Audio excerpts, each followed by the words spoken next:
Hello everyone, my name is Ian and you're watching Big Rock Moto. Thank you so much for tuning in today. If you're new here and you like this kind of content, I hope you will consider subscribing. Now, since its launch way back in 2002, Suzuki's V-Strom has gained an almost cult-like following due to its practicality, its reliability, its comfort, and its versatility. With more and more people warming up to the adventure movement over the years and more people taking their adventure bikes off-road, Suzuki has been slowly ramping up the off-road capability of their V-Strom lineup, and we've seen that with bikes like the V-Strom 650 XT and models like that. Now in 2023, we're treated with the V-Strom 1050DE, which I'm featuring in a separate review, and this, the 800DE. The DE models are Dual Explorer is what they stand for, and they're the V-Strom's most capable off-road models ever made. With a brand new, compact, parallel twin engine, long travel suspension, and dramatically increased ground clearance, this 800DE is a legitimate off-road bike and is by far and away the most off-road capable V-Strom that we've ever seen. So today I bring you my full review of the 800DE. I did a first ride vlog, and if you missed that, I'll link that somewhere here below in case you want to go check that out to ride along with me the first time that I rode the bike. Now here's how I'm going to break down the review today. We'll start by talking about the models and prices on the V-Strom 800DE. Then we'll look at the riding position and the seat height. Then we'll take a tour around the bike, show you the features, and talk about the important specs. Then we'll get it out for a test on the highway, on the twisty roads, off-road, and in the sand, and we'll do the drop and lift test. We'll come back here, we'll discuss competition, we'll discuss pros and cons as a summary, and then we'll have some final thoughts. So if that sounds good to you, grab your favorite drink, your favorite snack, and let's go for a ride.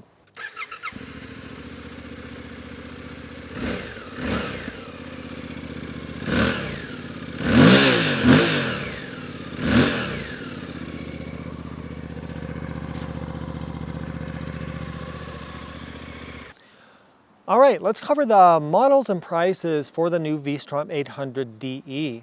So for 2023, you can get this bike in two different versions, at least here in the USA. You've got the base 800DE, which is this bike here, and then you have the 800DE Adventure. The base model comes in at $11,349 plus destination, and the Adventure is $12,999. They both use the same engine, suspension, brakes, and are essentially the same motorcycle, but the difference is the Adventure model comes with hard panniers, it comes with an aluminum skid plate and metal crash protection bars that would be very, very handy on this bike. So when choosing between the two, you'll just have to weigh, number one, do you want the aluminum luggage because you are paying an extra for that, and how useful or important to you are the skid plate and the crash bars. I'd probably get the Adventure just because right now there's not many aftermarket parts available yet for this bike if you're an early adopter, so having the skid plate and the crash bars from the factory would be very, very welcome addition. And you'd have those aluminum panniers if you wanted to take some trips. Seat height and riding position. 33.7 inches or 855 millimeters. If you consider the suspension travel, the ground clearance, and look at the competitors to this bike, this is respectably moderate or even low seat height. Now, here's some things I will tell you about seat height, why it's so misleading on spec sheets. What's the size and width and shape of your seat, of your saddle? Because that's going to affect how your legs can reach the ground. How much preload do you have in your suspension? Do you have luggage? Do you have a passenger? That's going to push the back of the bike down. How heavy are you? So again, and your inseam, of course, all those things are going to affect it. That being said, this is pretty reasonable. Now, let me jump on here. So, I am 5'10", 1.78 meter, 32-inch inseam. I weigh 200 pounds, 90 kilograms. I cannot flat foot on both sides. I have to slightly lower my butt on one side to flat foot. But that being said, at my height, the bike is extremely manageable and extremely comfortable in terms of the seat height. So adventure bikes, they're not great for short people. We already know that. And it's still going to be a challenge if you're a shorter person, shorter rider. In terms of the weight and the top heaviness, I would say it's moderate, it's average. It feels, it's hard for me to compare it to like the T7 or the Touareg without having them right here next to me. It feels heavier than a Touareg. It feels heavier than a KTM 890. I don't think it feels heavier than a Tenere 700 though, if I'm being honest. So that's kind of a subjective comparison there. A riding position, you can sit forward or back if you want, but very neutral, very upright, tons of leg room, super comfortable riding position. Okay, we're gonna do the Sierra test. Oh my God. We're gonna do the Sierra test. Daddy, if she falls. This is our new test rider. Okay. What do you think? How's the seat height? Baby, this bicycle. How's the seat height of the V-Strom 800DE? Bicycle. I think this is a bicycle. Well, Big it's shit. Oh, you want me to sit in the back? Let's stay. so. All right, passenger accommodations. I guess I should put down your foot pegs Okay. here and just do the normal thing. But you're gonna have to put her down. Okay, of course. It's not a Well, three, apparently she's very interested in riding. It's not a 3-passenger bike. Baby, okay. 落去先. Okay. No. Okay. 小心啊吓. I'm worried I might kick her. Okay. Okay, I'm getting on, okay? Okay.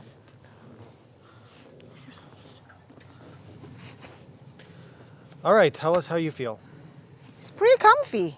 Yeah? Yeah, it's Pretty pretty comfy. comfortable? I have enough room. You have enough room? Yeah. How's your handholds there? Oh, what's the name of these handles? Just handles, yeah. Yeah, the handles feels comfortable. Okay. Yeah, it's not real, like all the way down, all the way back. How does the seat feel? It feels good. Okay. Yeah. And there's yeah. enough room because I don't feel cramped at all. I'm sitting in my normal position, so And the only complaint I have is that it's a little bit narrow. a little narrow, yeah. Yeah, Okay. I mean, I am, and of course she's having a tantrum that. Well, that's fine. anyways. Okay. Okay, it's Well, a little bit narrow because I can feel that my thigh, as you can see, a part of my thigh is hanging out. Yeah, okay. And I don't have a big ASS anyways, so Yeah. yeah. Okay, thanks, B. Okay, anytime, I'll get off. All right, here she is. Let's talk about specs and take you on a tour, show you all the features of the 800DE. So let's start with the basics. The weight of the bike, which is a topic of much discussion, but I think people are being overly concerned about that. So it's 507 pounds or 230 kilograms, fully fueled up with 5.3 gallons or 20 liters of fuel on board. Other specs that you care about, it's got a 28-degree suspension rake. The rake is the angle here of the fork. More rake is like this, less rake is like this. Having more rake makes the motorcycle in general, everything else being equal, to be more stable and more predictable. And the V-Strom is definitely stable and predictable as it should be. 61.8-inch wheelbase, about average. And the ground clearance, 8.7 inches or 220 millimeters. Definitely the most that we've ever seen on any model of the V-Strom. Let's talk about the power plant. So we're looking at a liquid-cooled parallel twin double overhead cam, 4 valves a cylinder, 776 cc engine. She's putting out 83 horsepower or 61 kilowatts at 8,500 RPM, 58 foot-pounds or 78 newton meters of torque at 6,800 RPM, and that's hooked up to a 6-speed transmission, cable actuated clutch, and the clutch is a slip assist clutch, and of course you have a chain final drive. Let's move on to the chassis. So the suspension on this bike, you have inverted front forks. They are 220 millimeters or 8.7 inches of travel, and they have full adjustments. So you have compression adjustments here at the bottom, you have rebound adjusters at the top, and you also have preload dials at the top, which is very nice to find on a bike at this price point. I can't tell you how many motorcycles around this price point don't have any of those adjustments, and they gave you all 3. Front brakes are Nissan 2-piston calipers. So on a lot of bikes you see this setup, you might be looking at a 4-piston caliper on a higher end bike. On this bike, it's just got pistons on the one side, so 2 pistons per caliper there, which are not as powerful, but totally adequate for this bike. 310 millimeter discs, of course you have the adjustable ABS. Front tire is a 90-90-21 tube type, and I do not have the factory tires on for this test. I put on Bridgestone Battle Axe Adventure Cross AX41s for the purposes of this test. In terms of rear suspension, tires, and brakes, so you're looking at the same travel in the back. It's 8.7 inches or 220 millimeters of fully adjustable travel. You have rebound, compression, and preload. And a preload is this hydraulic hand wheel right here, which is very handy to use. You have a 150/70 17-inch rear tire, which I think, again, people make too much about that. Who cares if it's not an 18-inch tire? There's still a lot of tire options for the 17-inch nowadays for adventure tires. So I don't see that as being an issue. And if someone is saying they can tell the difference of an 18-inch tire rolling over obstacles better, I think you're nitpicking. I don't think you can really tell the difference. On the rear brake, you've got just a single piston here, and let's see, how big is that rotor? That's going to be a 220 millimeter rotor. Fuel tank, 20 liters or 5.3 gallons. Let's talk about range. It's going to be between 200 to 250 miles or 320 to 400 kilometers. The fuel consumption that I'm seeing is around 50 miles per gallon or about 4.7 liters per 100 kilometers. It could drop down if you're really aggressive towards 40 miles a gallon or 5.8 liter per 100 kilometer, but you're probably going to be towards that higher end, giving you that really nice fuel range. Now we have to talk about maintenance on this bike. One thing that V-Stroms and Suzukis have known for, especially I guess all Japanese bikes I suppose, are lower maintenance, easier maintenance. So what you have here, so I went through the owner's manual and pulled all this up for you guys. Oil change is every 3,750 miles or 6,000 kilometers. I do think that's very often. I normally see manufacturers these days doing 6,000 or 8,000 mile specified oil change intervals. So interesting to see that shorter interval, but it certainly won't hurt to change your oil more often. Now, to change your oil, you're going to have a drain plug down here on the bottom of the engine, and you can kind of peek in here and you can just see that automotive type spin-on oil filter there. You're going to have to remove this plastic skid plate in order to get to that. Checking your valve clearance, that's going to be every 15,000 miles or 24,000 kilometers. In order to do that, you are going to have to pull off the fairing and the fuel tank in order to do that. Most people are going to have that done at a dealership or a workshop. You have to adjust and lube your chain, of course, which is relatively easy to do. Now let's talk about the air filter. The air filter is important on an adventure motorcycle because things get dusty and you need to keep that air filter clean. So if I pop off the seat here, which is a one-piece seat, under here we've got some little bit of tools. We've got the seat latch, we've got the battery, the fuses are easily accessible. And thank God, right here is the cover for the air filter. The air filter is here. No more on the V-Strom do you have to pull the gas tank off to get to your air filter. It's not like the Desert X. It's not like the Tiger 1200. Bikes like that, oh my gosh, so nice to have it easily accessible right there. So they've really thought about this kind of stuff and made it very practical to use as an adventure bike. Okay, let's take a tour around the V-Strom 800DE. I like to start with the lighting. That way then I can shut that off so we don't drain our battery too much here. So you've got this kind of controversial front stacked little LED lights. You can see that there. Ooh, very bright. So high beam and low beam are stacked up. You also have this little running light up at the top. Also want you to notice LED turn signals. I like that they didn't cheap out and go with incandescence. I really do appreciate that. Now, let's come around to the back and show you the rear lighting. So you've got this LED, pretty good size LED rear, tail light, brake light, and LED turn signals. And you also notice the bike does have four-way flashers, which I really appreciate. It's a feature that I use all the time. All right, now we can continue with the tour. We'll kind of go top to bottom here from the front. So the windshield does have 3 positions, but you need an Allen key to adjust it. You have to pull these 4 bolts out, move it up or down. Right now you can see it's in the middle position there.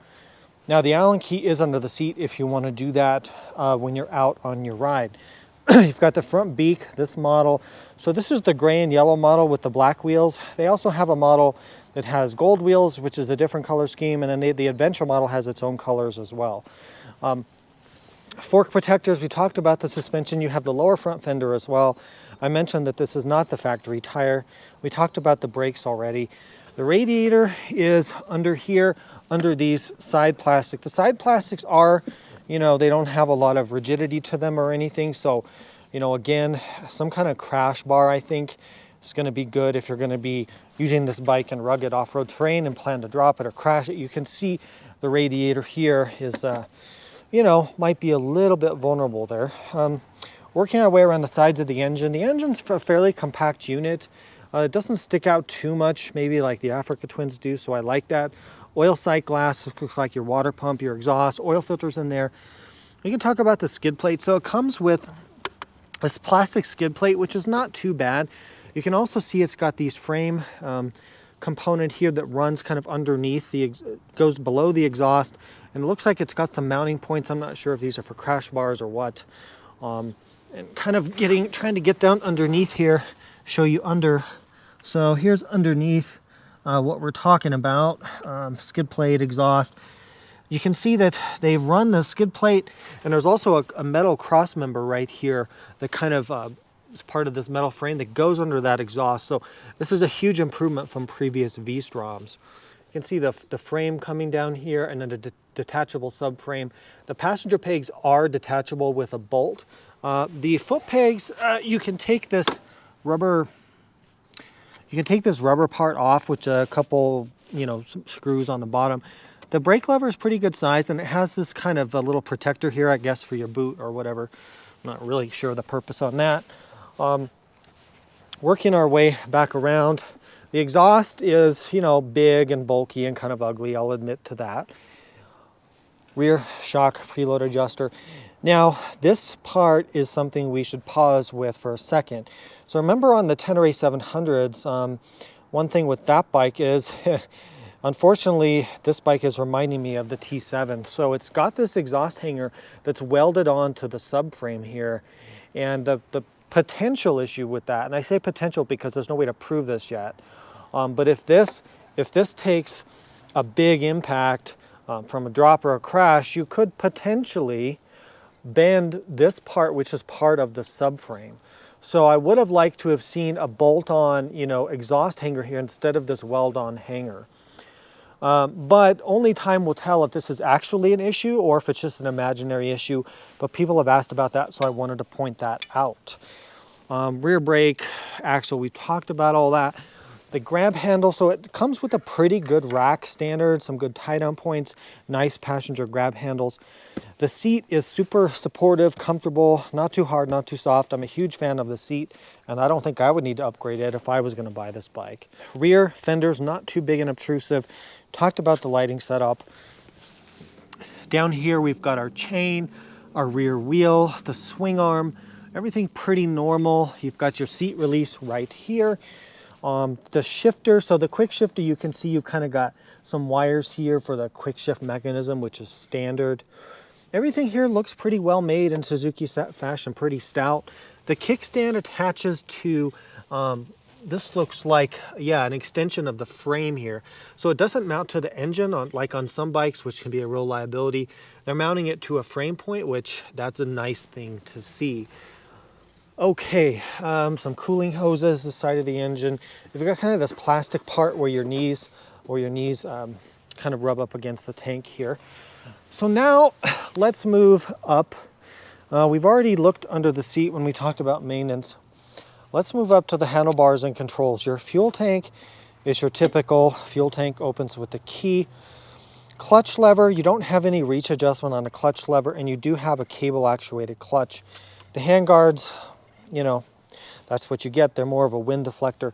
Mirrors are wide, big, and have a great view, and they don't vibrate too much.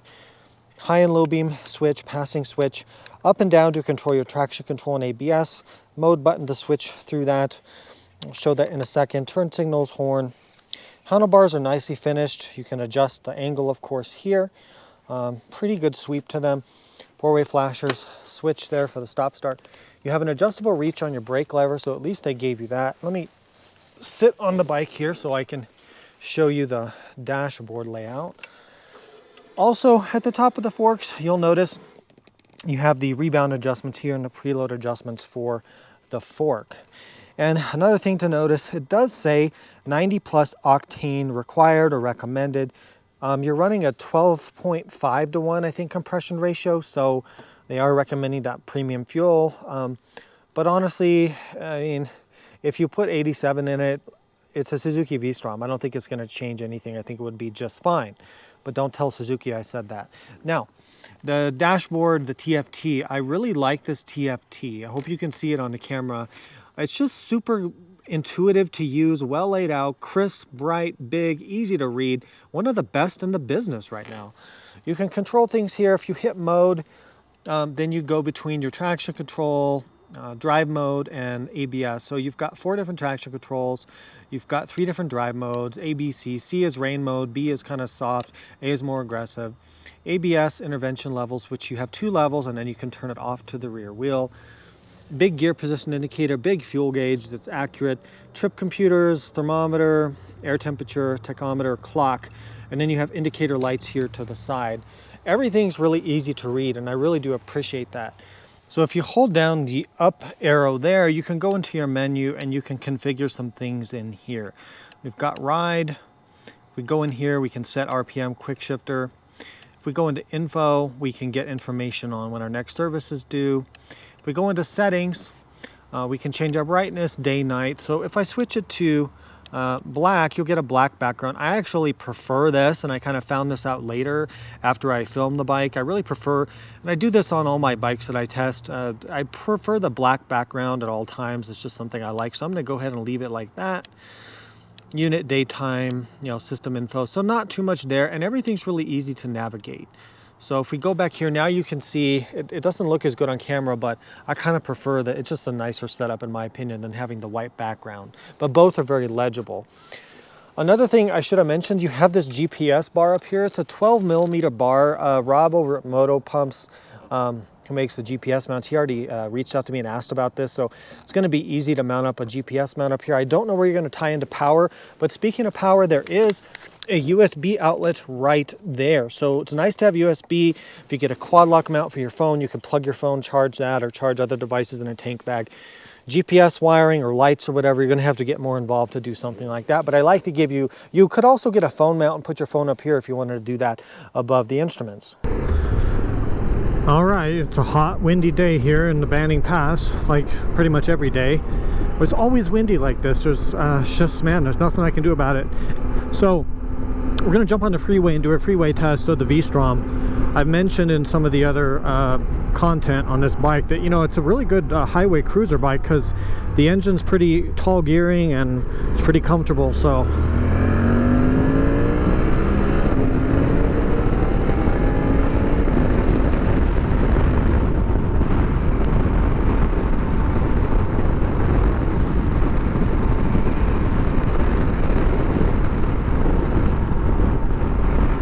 well, it's so windy, I don't know if you're going to be able to hear this audio, but I'm just going to pretend that it's working. So at 80 miles an hour, the motorcycle is at 5,500 RPM.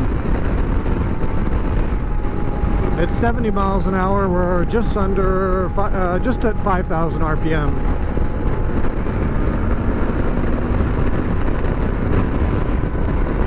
And 85 miles an hour is 6,000 RPM.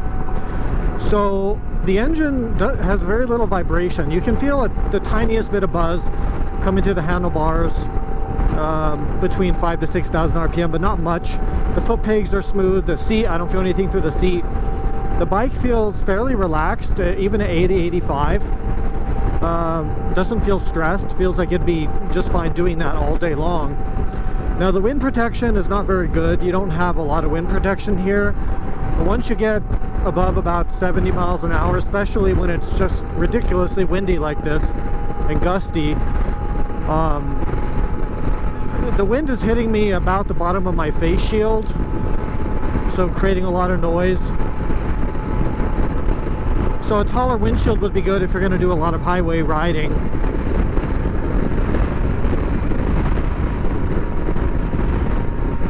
The bike feels very stable and very comfortable doing this. I would have no problem taking this bike on a long distance interstate type of trip. I really do wish we had cruise control though. That would be really nice. All right, let's do some urban riding here on the V-Strom 800. Now, today's hot. It's almost 90 degrees Fahrenheit. I'll put the Celsius below because I don't know the conversion. We'll do some low-speed riding around the city. Now, the motorcycle is an adventure bike, so it's fairly tall, but it's not bad. Doesn't feel too heavy. You got the wide handlebars, very maneuverable around the town, urban environments. It's good for lane splitting. We'll try to do a little bit of that here if we can. Quick shifter is great for getting away from lights and shifting through the gears. It just feels like a very easy and friendly bike to ride around town.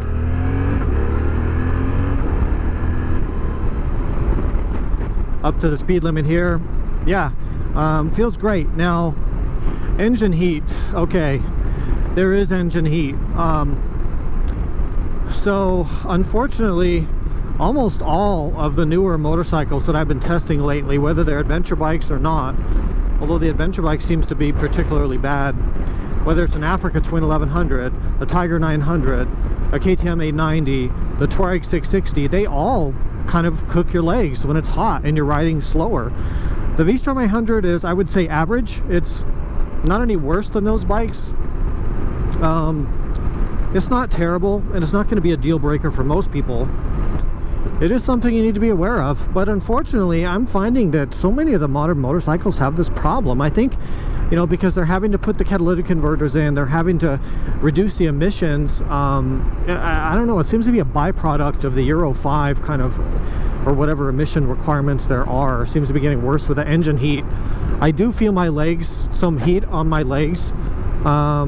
It feels like the right leg is more, which I can't really prove that, but it just feels like my right leg's a little hotter. And again, today's 90 degrees, so it's not super hot, but it's pretty warm. It's annoying, but it's not something that I would say, oh, I'm not going to buy this bike because of the engine heat. That would be the lack of cruise control if I was going to pick on something. In terms of everything else around town, I mean, the mirrors are really big, really good view behind you. I don't know, it's a great urban bike. You don't need quite this much big of a motorcycle to do urban riding, but this one works really well for that. Alright, so the V-Strom on twisty pavement for kind of sport riding.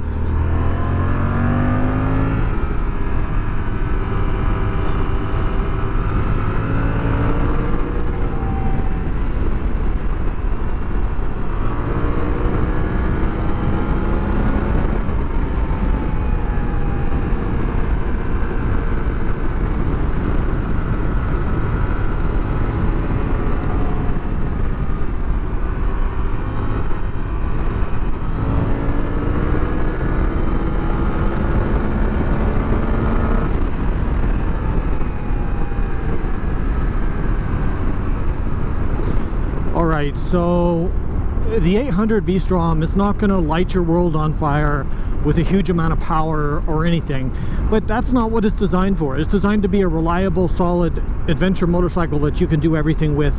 The engine has plenty of power to be entertaining. It moves along plenty quick. It's very happy to rev out all the way to redline.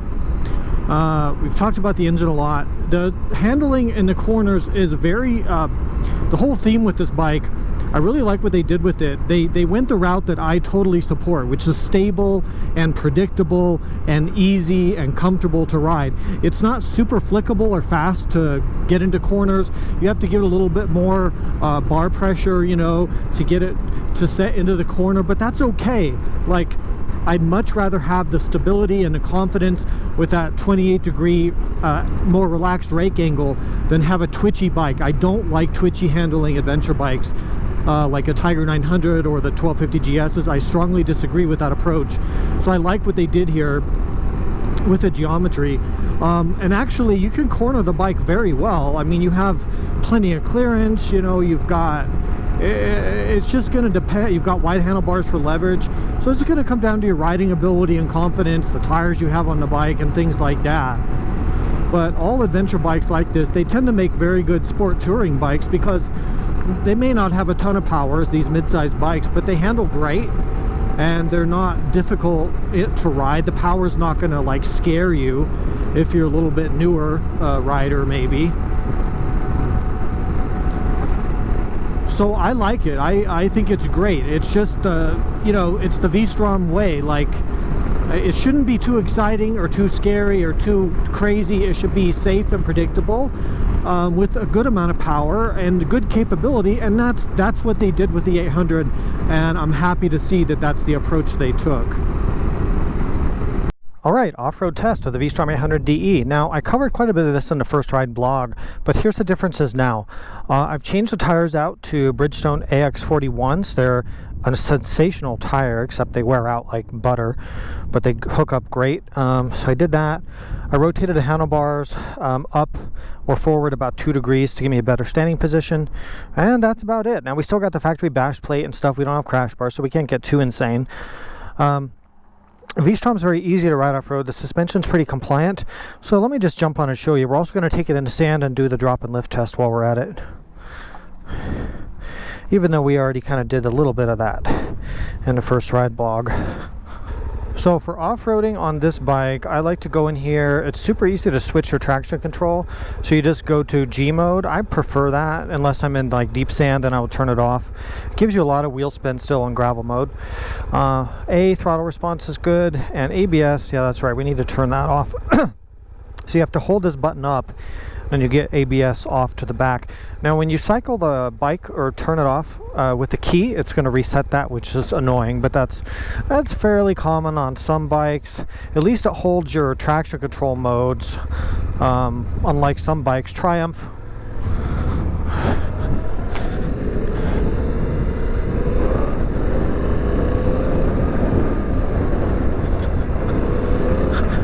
So the first thing you're going to notice when you start riding the V-Strom off-road, or the first thing I notice, is a couple things. It's very easy and gentle to ride. The suspension geometry is super relaxed and raked out. So even like in the sand and stuff, it doesn't do anything unpredictable or sketchy. It's just really kind of gentle handling and real predictable, and I like that. Other thing is the suspension is very compliant, so it uses a lot of the stroke, which is mostly good, but it can be bad if you want to ride really fast. But I think that suits the nature of a V-Strom and how most people are going to ride the V-Strom. So riding over, you know, moderate size ruts and rocks and other, you know, rough things in the trail, even when I'm sitting down like this and being lazy, the bike gives me a pretty nice smooth ride. It's, you know, like going through that right there, I can feel like I'm using up quite a bit of the suspension's travel, especially in the back. But it's not bad. Now I'll show you here in a second. I don't know why there's a car here.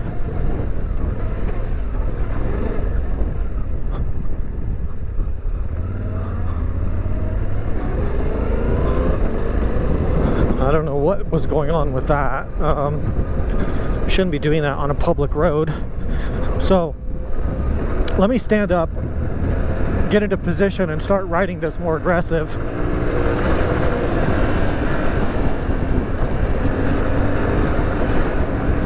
So as you can see, you can actually grab a hold of this bike and ride it pretty good. Like it's totally got the capability there.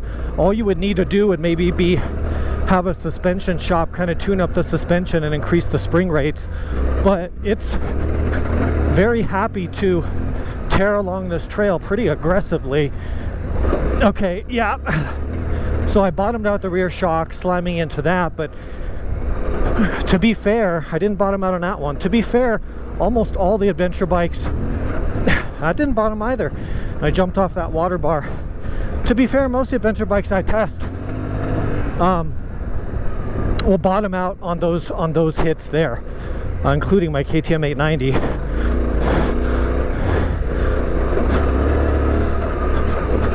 This bike responds really well to getting your weight forward and standing up.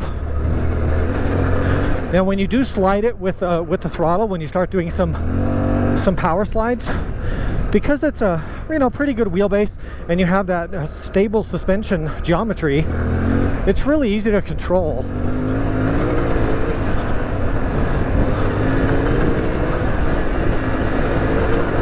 But I feel very confident, even narrating the video, slamming through this terrain and these rocks at pretty high speeds, just because the bike is predictable and safe, and it tracks, it wants to go in a straight line, you know.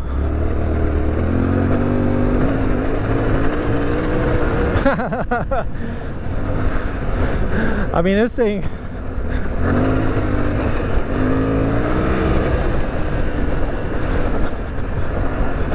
I mean, yeah, the suspension's a little soft, but that's every bike as they come from the factory, honestly.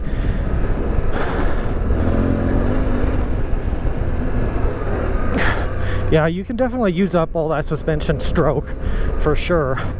And then, you know, in terms of braking off-road, the braking system is good. You know, the brakes have good modulation, are not grabby.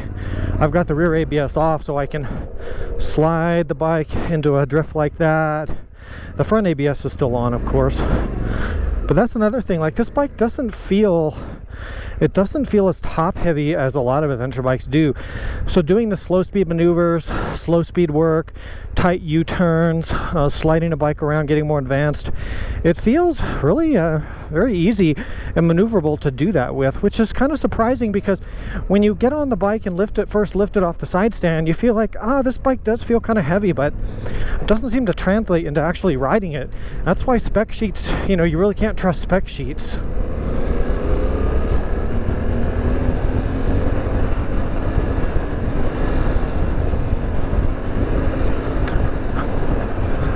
So I think if you're an experienced off-road rider and you like to ride pretty aggressive off-road, I actually think you could be happy with this bike. The only thing you're probably gonna need to do is visit your local suspension tuner and have them, you know, set up the spring rates and the damping a little bit better for you. But in stock form, for someone like me, I'm about 200 pounds or 90 kilos.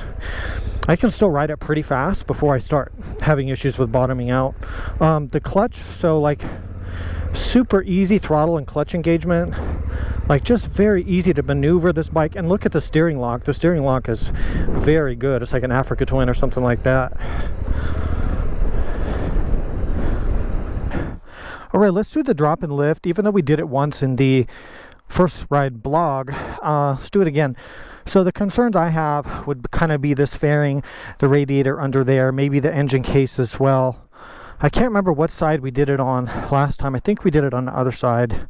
So the engine sticks out about the same on both sides. It doesn't protrude too much, which is nice. But I do think that if I had this bike, a crash bar that kind of went in the lower part, just like in this area, to kind of keep the engine off the ground, keep this fairing from smashing the ground, would be all that you would really need. And then of course handguards, because these are nothing more than wind deflectors, and you know, strong gust of wind to tear these off, so they're not doing any good off-road.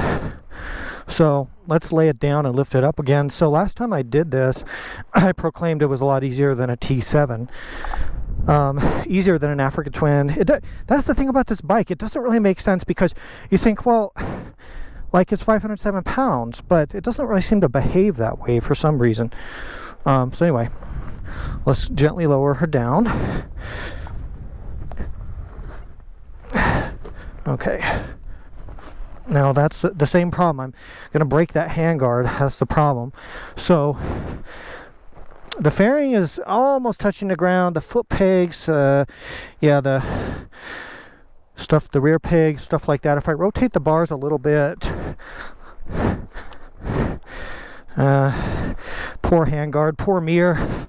The fairing's still not touching, but it definitely will. You definitely, in certain crashes, because the ground's going to be uneven and stuff like that, where you're crashing at speed, you're definitely going to impact those fairings and that radiator potentially. So you want to protect that and get some good handguards. So let's go ahead and lift her up.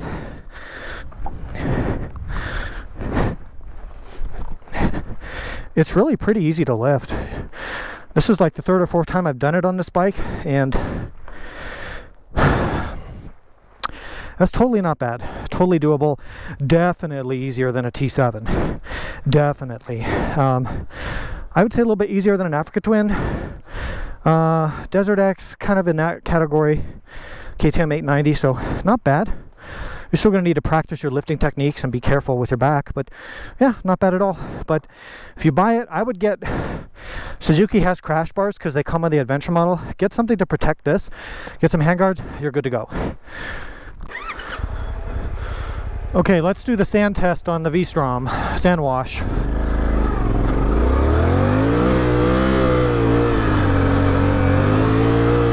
So this sand is, whoa, this sand is really soft and loose and deep right now. Holy moly. But the V-Strom is really predictable. For a 500-pound bike, it's one of the better adventure bikes to ride in a sand wash like that. You still have to use some technique, keep your speed up, you know, stand up, have good tires, all that. But with all that being said, this thing is way easier to ride in sand than like a Tiger 900 or an R1250 GS.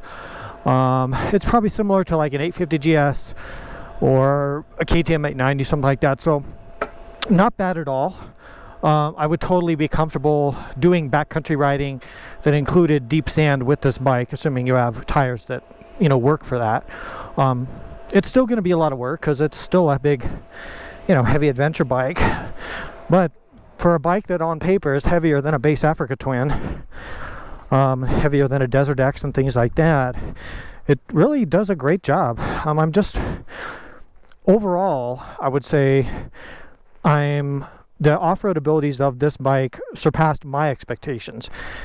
And I think that the potential to be unlocked in terms of doing some suspension changes, if you want to ride fast and more aggressively, this bike's totally ready for it, and it can totally take it.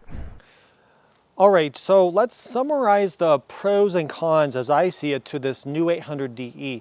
Now, throughout the video, this video and my previous video, I've covered a lot of these things, but let's just give these to you here as a summary. So the pros to the V-Strom 800DE, in my opinion: number one, the engine is smooth, it's powerful, it has linear power delivery, it's predictable, and it's just a great overall engine. It's also very fuel efficient. The fueling is very smooth and gentle, so no abrupt on-off throttle, which is very, very much appreciated because a lot of modern motorcycles have issues with that. Also, the clutch is very, very easy to use and easy to modulate. The suspension is very good quality. It's a little bit on the softer side, but that's true with every motorcycle that I've ever tested. But I think the underlying quality is very, very good. The chassis is really good stability, very predictable and easy to ride. The seat height is very reasonable for an adventure bike, and I think that's going to be a huge benefit for everybody who gets on this bike. The fuel range, with this big fuel tank and good fuel economy, the fuel range is superb on this bike and really sets it apart from something like a Transalp or a Tenere 700 or bikes with the smaller fuel tanks. The dashboard, the TFT, I've mentioned that. It's so legible, easy to use, clear, one of the best TFTs in the business. This bike is relatively easy to pick up when you drop it. So despite the spec sheet saying that this bike is heavy in the segment, it's actually one of the easier bikes in the category to pick up. So who would have thought? Also, as a pro for me, the bike has very good performance on-road and it has very good performance off-road. They've struck a really good balance there. And finally, the expected reliability for the V-Strom is the best out there, one of the best out there for any motorcycle, and I don't think anybody's going to deny that. So if you're going to stack miles on this bike, ride it to remote parts of the world, do a lot of touring, and you don't want any drama, then a V-Strom is going to be one of your best bets to achieve that. Now, what are the downsides to the 800DE? These are kind of obvious by now. Number one, it is a little bit heavy compared to the competition. Now, it doesn't necessarily ride heavy or feel heavy. It's not hard to lift, but there are going to be situations where you do feel that extra weight. The other things, the lack of cruise control, I do feel that's a genuine mistake by Suzuki not equipping it with cruise control. I'm guessing that they want people to have that upgrade path to get the 1050DE, which has the features like that. But the truth is, people want more mid-sized bikes, but they still want nice features like cruise control. Plus, they could have set themselves apart from the Transalp, from the Tenere 700, from those bikes by equipping this bike with cruise, and they chose not to do it. So I think that's a big disappointment.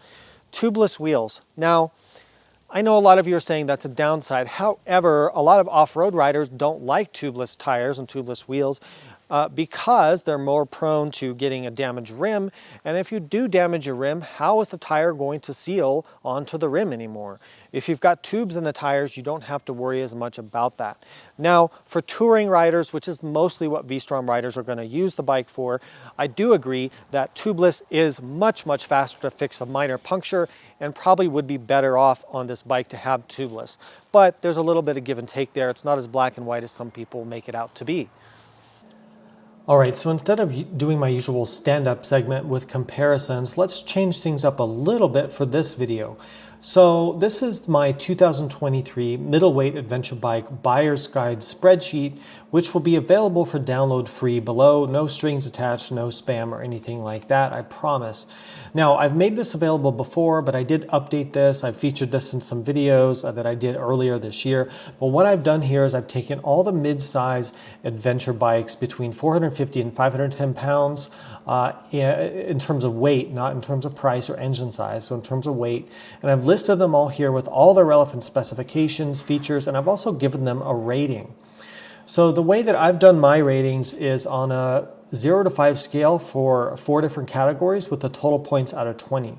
So off-road performance, on-road performance, comfort, and then fun factor, which is a little bit more subjective, obviously, than the other three. So when we take a look at the V-Strom 800, so first of all, I definitely recommend that you download this guide because it's going to answer a lot of the questions you might have. Like for instance, is the V-Strom 800DE as good off-road as the Aprilia Touareg 660? Well, if you look at my scores, I gave the Touareg a 5 off-road and the V-Strom a 4 off-road. So no, it's not. However, if you look at the comfort factor, the V-Strom is more comfortable than a Touareg 660, and you can see that in my scoring here. So keep those things in mind when you have questions about how all these bikes compare. Now, comparisons are extremely difficult to do, extremely difficult to talk about because there's so many differences in these bikes and there's so many different priorities that you might have as a buyer. You might be a buyer who prioritizes reliability and simplicity and low price over ultimate performance and technology and things like that. So it just depends on who you are as a buyer, what kind of motorcycle you tend to want to purchase and what your needs are for your motorcycle. So some things to stand out about the V-Strom 800DE. The price is very, very good for what you're getting. It's one of the lowest priced bikes in this entire segment, unless you go to something like some of the Benellis or the Moto Marinis, some of the bikes that are made over there in China. So it's very, very good in terms of price. All of the specs stack up pretty well. You do have the weight. We've talked about that. The weight is up there. It's one of the heavier bikes in the category. So that is something we've talked about through the video. I wouldn't necessarily go by the spec sheet. It doesn't feel as heavy as it shows here on the specifications. It's got a lot of fuel capacity, a lot of fuel range. The seat height is very, very reasonable. The suspension travel ground clearance is very much middle of the pack, very what you would expect. Good air filter access, good adjustable suspension, good maintenance intervals. No surprises there. We talked about cruise control and tubeless wheel. We've already covered that. So in terms of the scoring, so the scoring is very difficult for me to do. It's a relative score, one bike compared to the others. So with the best bikes I've tested getting 5s and the worst getting lower scores. So for the 800DE, I've given the bike a 4 off-road. I think it's very good off-road. On-road, I've given it a 3. It only gets marked down just because some of the wind protection. It doesn't have a ton of power. It's not the most exciting to ride on the road, but it is good. Comfort, I'm going to mark it up to a 4. I think the seat is very comfortable. The ergonomics are very comfortable. They could have a little bit better wind protection, but that's easily solved by adding a little bit larger windshield. Fun factor, I'm giving it a 3 out of 5. It's not the most engaging bike on this list for sure, but it's not bad, so I give it a 3. So that gives it a total score of 14 out of 20, which if you look at all the other scores here, it's actually a very, very good score and probably middle of the road for a score. But if you factor in the price tag compared to getting that 14 out of 20, I think this bike is doing very, very good.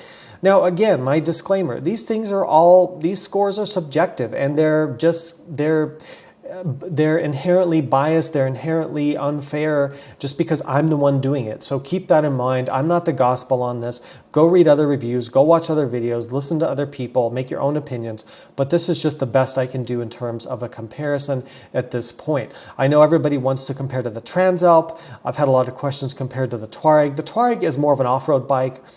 The Transalp hasn't come to the US yet, but it is coming soon. I think it's going to be a strong competitor. It's lighter weight, it has more power. It doesn't quite have the suspension travel or the suspension adjustments of the V-Strom 800. So I think off-road riders, you might be looking at this V-Strom as a better choice, but it's hard to say until we're able to get that Transalp 750 for testing here at Big Rock Moto. So again, download this free guide. The only thing I ask is please use my affiliate links, which I've also included here in this PDF that you'll download. So please use those when you're shopping, and I've also put them in the video description and pinned comment. Final thoughts on the Suzuki V-Strom 800DE. This is the V-Strom that a lot of people have been waiting for well over a decade now. Suzuki has brought legitimate off-road capability to the V-Strom without compromising the comfort, stability, practicality, versatility, reliability, or just general use as a road bike. They haven't sacrificed that, but they've added the off-road capability. So they've really pulled something off very important and I think somewhat unique. Now, I also think this motorcycle ticks a lot of the boxes that a lot of you have said you want out of your adventure bike. You don't want overly complicated electronic systems. You don't want features that you don't need. You don't want things that reduce the reliability. You don't want the drama that comes with owning some of the European brands, which I fully admit is a real thing. As an owner of Aprilias and KTMs, I fully admit that something like a V-Strom has less issues than those bikes. So if you don't want to visit a dealer often, if you don't want to have a lot of repairs, if you want to have more peace of mind about your reliability, then yeah, it is a good idea to stick with Suzuki or Honda or Yamaha or even Kawasaki for that matter. Now, getting back to the 800DE, I think this bike is going to make a lot of people very, very, very happy. It performs well on the road, it performs well off-road, and it has all the qualities that people have come to expect of a V-Strom. I also think this is much more of a serious competitor to something like the T7 than some people might believe. Even though it looks heavier on paper, its performance doesn't seem to suggest that it's any worse off than the Tenere 700 from my testing. So take that with a grain of salt. Obviously, the best thing to do is if you can go out and ride and test this bike for yourself. But if you do have to buy it without a test ride, which is unfortunately the case with a lot of situations, a lot of dealerships, I don't think you're going to be too disappointed. If you can live with the lack of cruise control, which most of its competitors at this price don't have either, by the way, if you can live with that, you can live with the tube tires, there's really nothing else to complain about here, and I think the price is extremely good for what you're getting. So, I hope this review has been helpful and informative. Please support Big Rock Moto. Please consider supporting independent motorcycle journalism here on this channel. There's ways to do that in the video description and a pinned comment below. Other than that, thank you for watching, ride safe, and I'll see you out there.